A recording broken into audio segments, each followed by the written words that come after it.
The next generation vehicle replaces the previous 70-foot aerial platform and represents a significant investment in the safety and well-being of our residents and businesses throughout the region.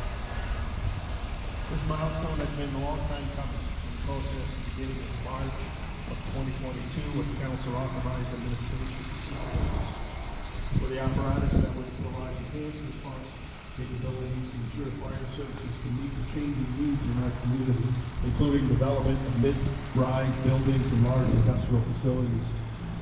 This is a state-of-the-art piece of equipment that will serve as account for many years. Enhanced rescue capabilities for managing more complex buildings and increased ladder length to improve storm control from aerial operation and control.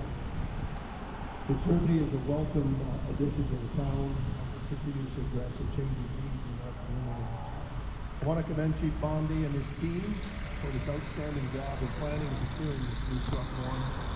This strategic approach of planning the future lines impacts the strategic priorities of maintaining